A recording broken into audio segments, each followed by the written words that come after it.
Soyez bénis, nous sommes là ce soir pour parler de l'esprit de peur. La peur est un sentiment effroyable qui est lié au danger. C'est un sentiment négatif, contrairement à la crainte de l'Éternel. Alors, je suis là pour dire à quelqu'un, n'aie pas peur. La Bible dit, ne crains rien. Bien-aimé, la peur s'exprime sous différentes formes. Il y a des gens qui ont peur du lendemain. Il y a des gens qui ont peur de s'engager dans une relation à cause des échecs. Il y a des gens qui ont peur, n'est-ce pas, de l'obscurité. Il y a des gens qui ont peur de conduire. Il y a des gens qui ont peur d'entreprendre. Il y a des gens qui vivent dans un sentiment de paix perpétuelle, n'est-ce pas, à cause de certaines situations qu'ils ont vécues. Cette peur même-là ça devient finalement de l'anxiété. Ils sont perpétuellement anxieux.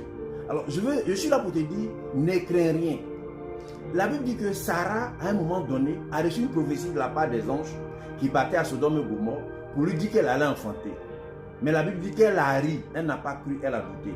Le doute, n'est-ce pas, vient de la peur. Bien-aimé, tu ne dois pas douter parce que le doute est l'ennemi de la foi.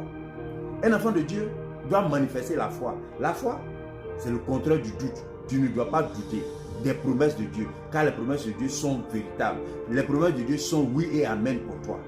Alors, nous voyons que dans le cas de Pierre, Pierre a renié Jésus parce qu'il a eu peur.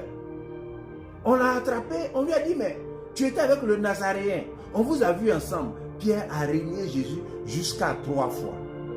Il a, n'est-ce pas, rejeté le Seigneur. Beaucoup renient Jésus parce que, accroché à des intérêts, parce qu'on veut paraître bien, parce qu'on ne veut pas perdre un certain avantage. Bien aimé, je suis là pour te dire, tu ne dois pas renoncer au Seigneur. Tu ne dois pas avoir peur, mais plutôt faire l'œuvre de Dieu. Servir le Seigneur avec foi et détermination. Jonas a été commissionné à Ninive pour aller prêcher l'évangile. Mais qu'est-ce qui se passe? Jonas, n'est-ce pas, au lieu d'aller à Ninive, va se retrouver dans un bateau. Il se retrouve dans un bateau et, bien aimé, il va être avalé par un poisson. Alors donc, il est détourné de sa destinée parce qu'il n'a pas obéi, par peur des représailles. La première fois qu'il est allé, il a connu une mésaventure là-bas. Et donc, il refuse d'aller à Ninive. Voilà comment il se retrouve dans le ventre d'un poisson.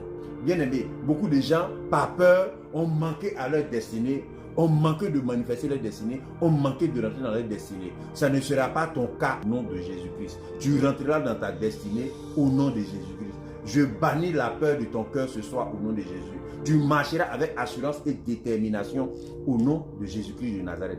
La Bible nous dit dans 2 Timothée au chapitre 3, 2 Timothée